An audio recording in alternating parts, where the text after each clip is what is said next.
Welcome to Just Break Up, the podcast about love, heartbreak, and all the relationship advice you don't want to hear. My name is Sierra DeMulder. And I'm Sam Blackwell. And today we're going to answer a letter from somebody who wants to get to the point where she can be good friends with her ex without being hurt. That was a really long explanation. But before we begin, we just want to give you our Surgeon General's warning, which is that Sierra and I are not licensed mental health practitioners. No, we are particularly unhinged this week.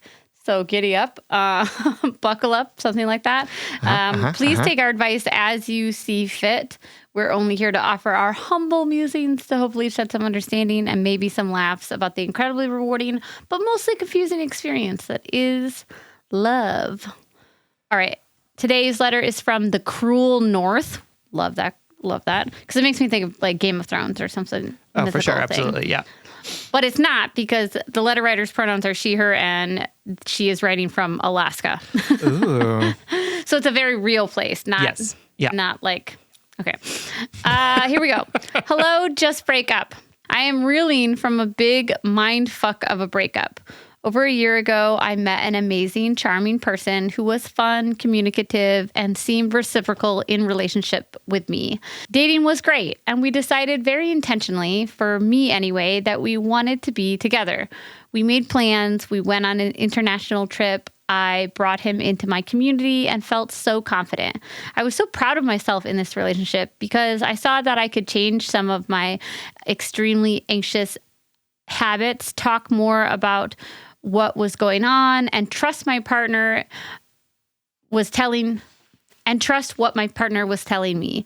We were making plans to move in together. About 6 weeks ago, he got some news that was not totally unexpected, but a surprise for him.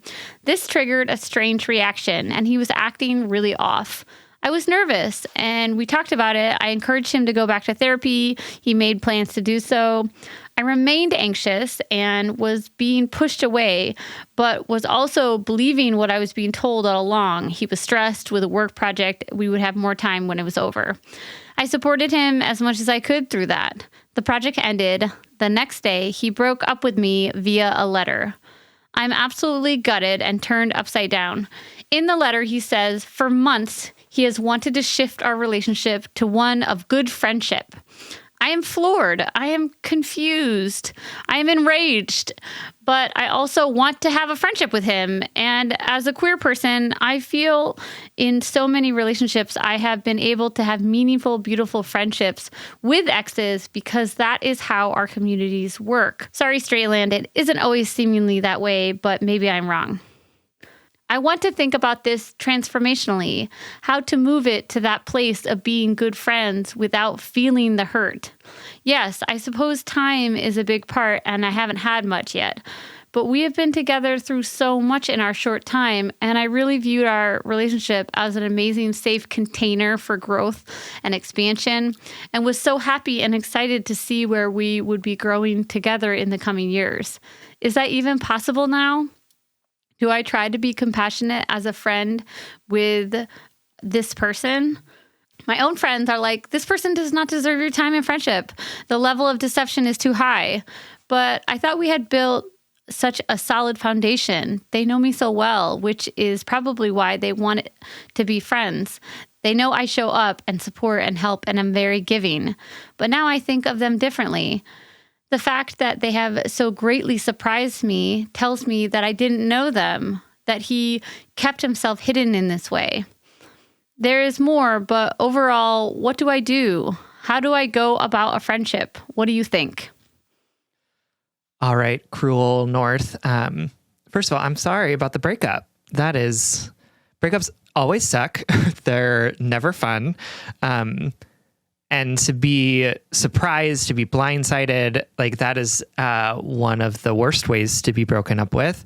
I don't know how I feel about being broken up with a letter, but it does sound like weird. I'll say it sounds weird.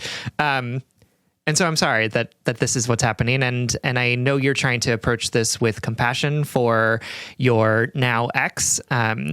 And sort of recognize the fact that like we're all human and that we may be able to move on and be friends with people who have hurt us.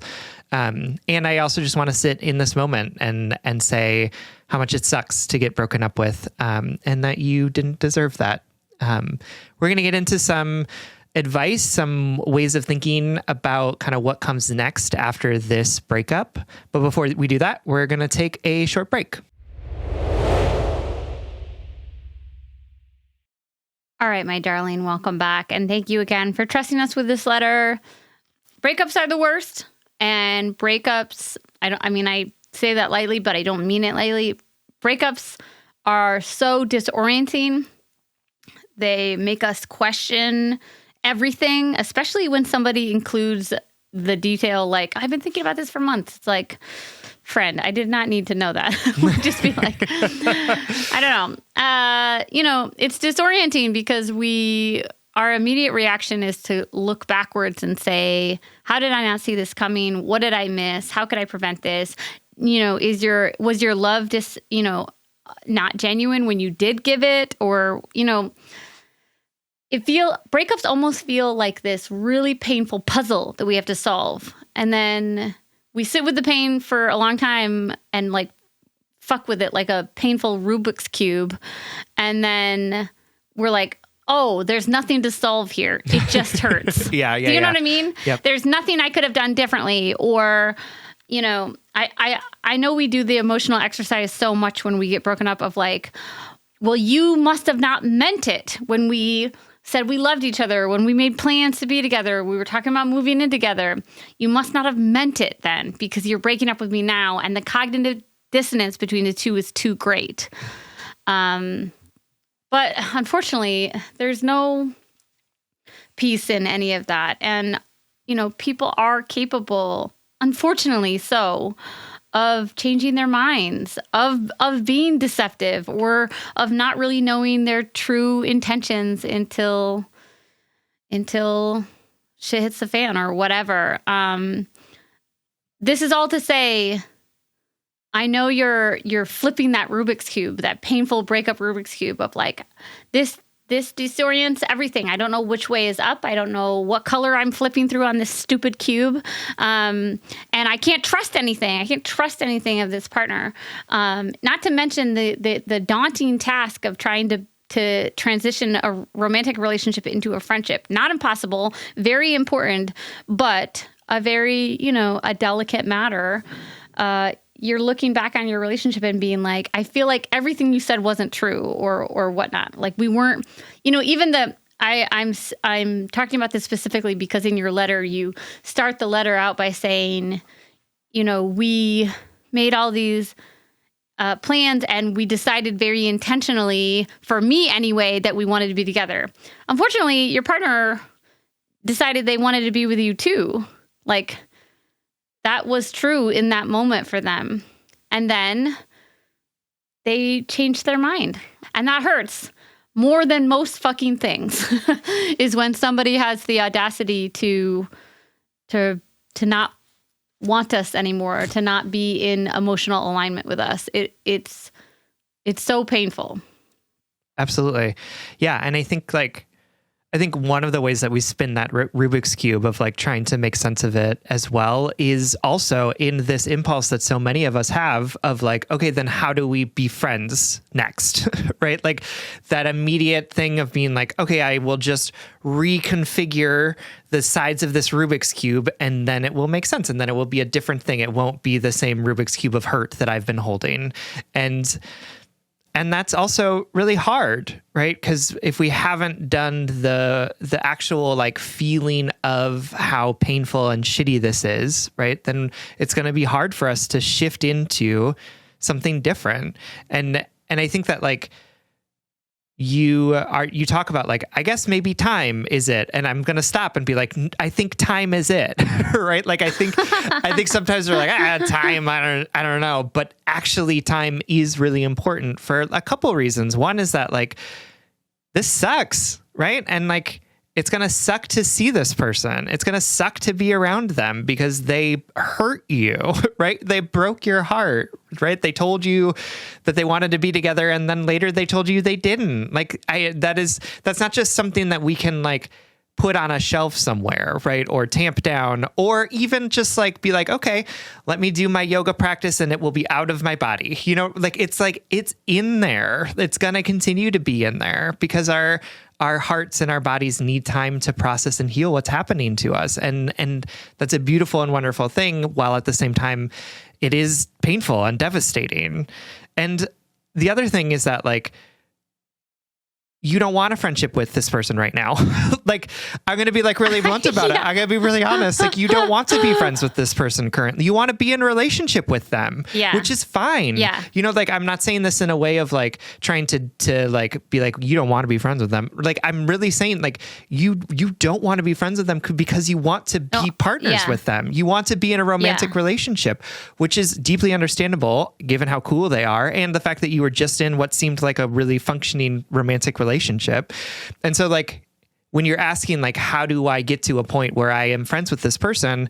I want to also hold what you want in this situation, which is to be with them. And they're saying no. And how painful and devastating is that, right? Like, I don't want you to just accept the crumbs because it's like a facsimile of an actual relationship, which I think is what happens when we get out of a relationship and we're immediately like, we're going to be friends, because it's like, well, we want to keep the bare minimum that we can of this person because we still want them to be with us. And if we can't have them with us, then we'll accept the watered down version of them.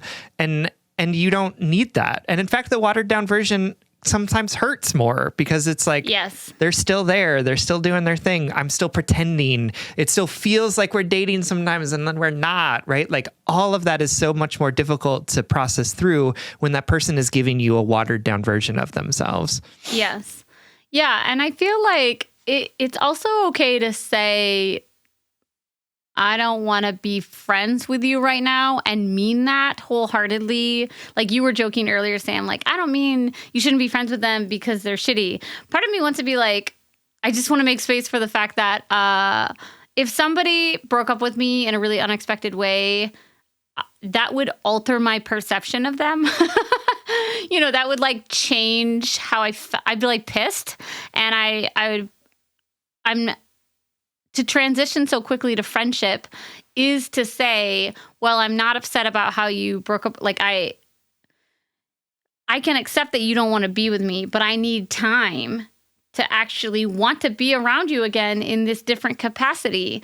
Like, I think it makes so much sense why I have done this in the past, where somebody wants to change the makeup of your relationship and they want to hang out with you, but they don't want to be with you, or it's a situationship and they don't want to commit or whatever. It makes so much sense why we take that watered down version. But as Sam said, that watered down version, like, doesn't taste as good. It's not as nutritious. And sometimes it like literally hurts us. Literally, it's not a watered down version. It's like a poisoned version, And I think about, if somebody broke up with me just a couple weeks ago and they were like, do you want to be friends?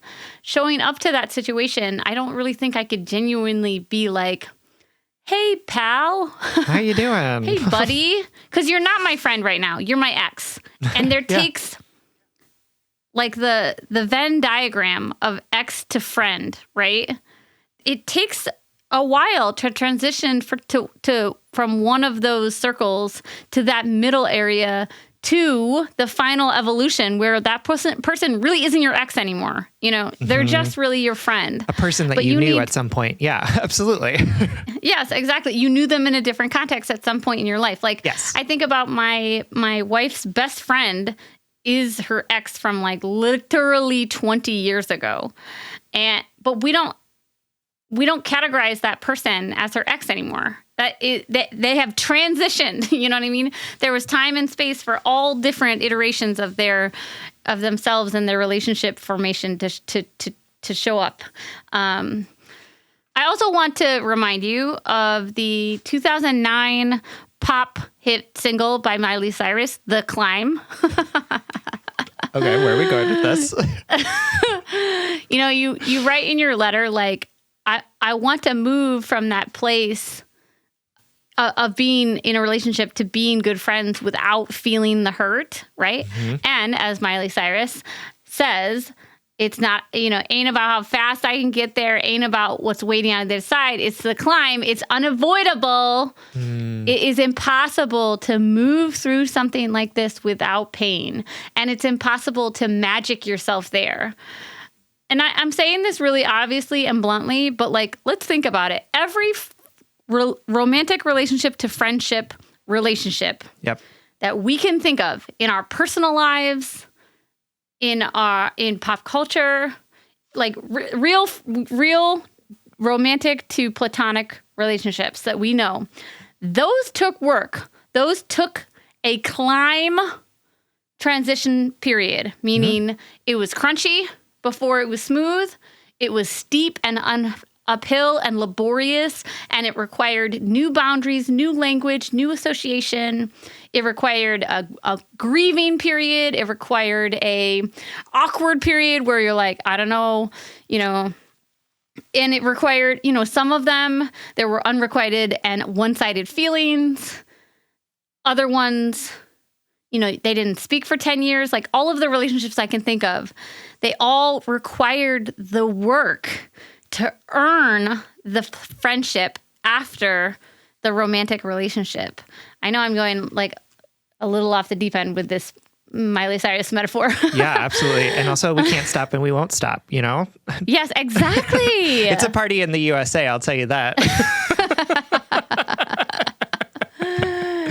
I've been loving Miley Cyrus's new music. Have you heard it? It's great. Yeah, absolutely. Oh, you have heard it. Mm-hmm. I'm into it.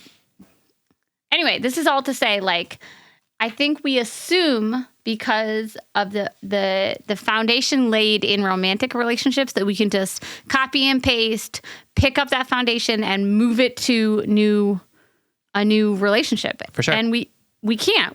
This is a new relationship. You're entering it with a new person who is no longer your partner. So give yourself time and space and don't do yourself the disservice of trying to do it without the pain. That is unfortunately impossible. Yeah, absolutely. Because like the fundamental aspect or a fundamental aspect of your relationship has changed given this breakup.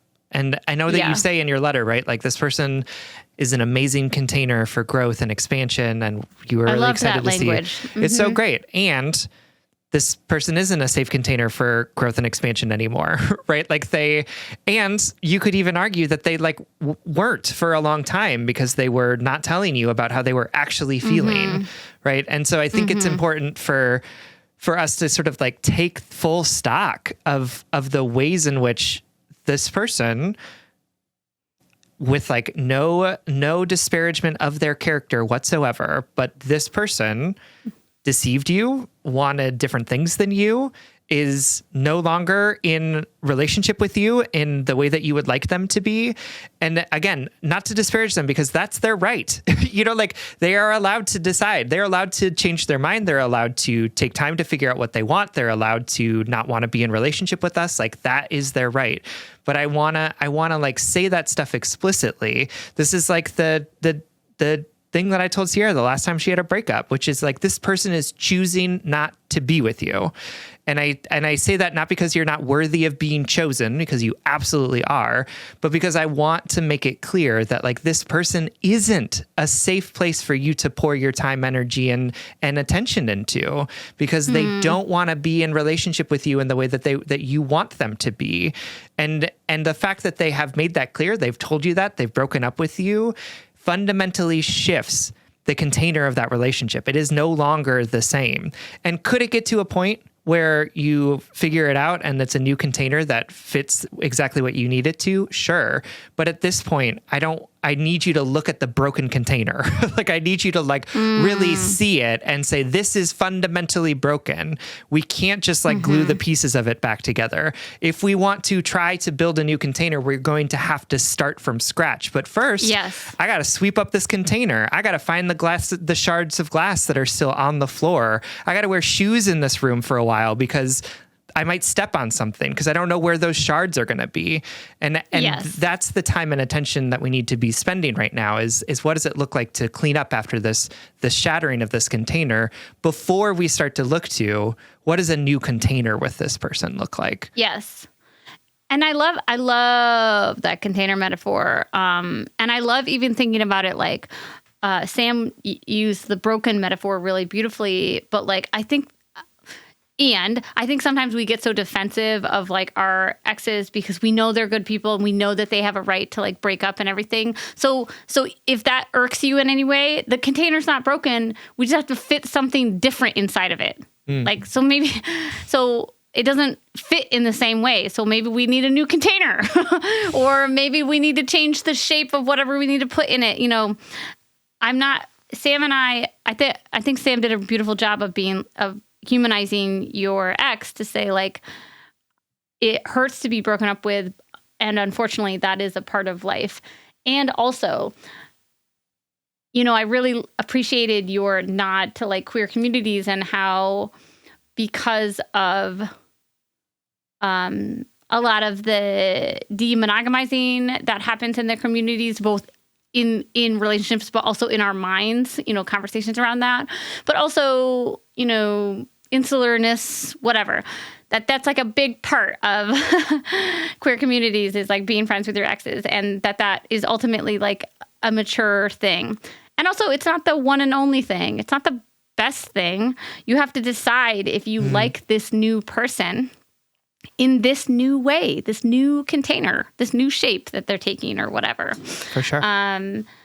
It's regardless, it is always a process. There's always going to be growing pains and there's always going to be time.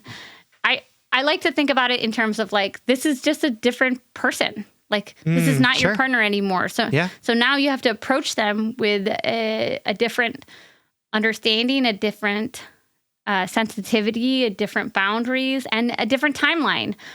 I can tell you right now, I would not want to be friends with my ex in the immediate months after our breakup. No. I couldn't deal with the tension of that cognitive dissonance. I couldn't deal with the gray area of like, you were a person that I kissed a couple weeks ago and I don't now. That would be very hard for me. Yeah. I would need time to like recategorize that person in my brain.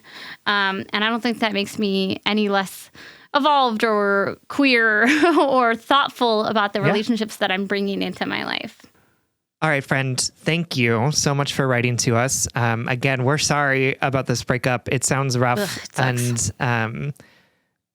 And that we take time. Take your time. Yeah, absolutely. We want you to take some time and we want you to care for yourself as opposed to trying to think about like, how do I make this relationship work with this person who just pulled the rug out from under me, right? And because you deserve that. You deserve to spend time and give yourself attention. And we say that because we love you. We do. Thank you so much for writing, and we hope this helps.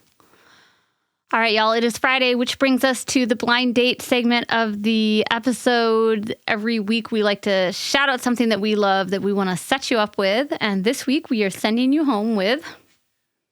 This is going to be like when you were like, go outside as your blind date. I can't wait. First of all, that was like 4 years ago. And my hangover was like magically cured because I went outside for a walk. I love that. Going outside is important. No, mine is reading slowly. So like I feel like we have this, like, there's like this culture now of like everyone tracking their Goodreads and like having these goals of like reading all of these books and like just kind of like plowing through the things that they're reading. And I did that in 2023 and was like, I just got to read. I got to read.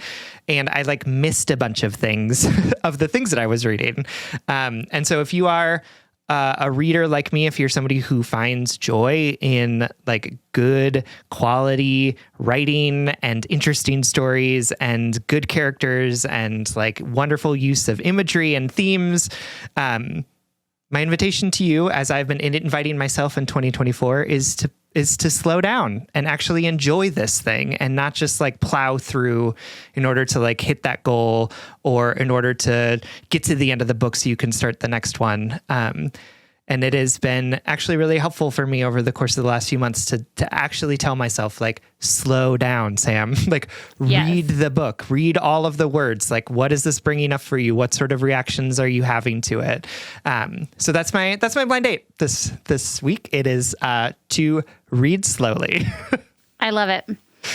All right, everyone. Thank you so much for listening. If you would like more content from us and if you would like access to our monthly office hours, you can support us on Patreon. If you support us on Patreon for as little as $5 a month, you'll get an additional bonus weekly episode, as well as access to those monthly office hours. That's patreon.com/justbreakuppod. You can slide into our DMs, send us your favorite relationship meme, but most importantly, you can submit your questions about all matters of the heart at justbreakuppod.com, which is also where you can find our merchandise. Please remember to like, follow, subscribe, give us a 5-star rating and review. This literally keeps our mics on and helps us reach more brokenhearted souls who need 2 random strangers giving them relationship advice. Just Break Up is a production of Duvid Media, original music, recording, editing, producing all magical things by our good friend Spencer Worth Davis. Make sure to check out his podcast and his music. And remember, it's impossible in life to avoid the discomfort of change. Change will always feel painful or uncomfortable or different.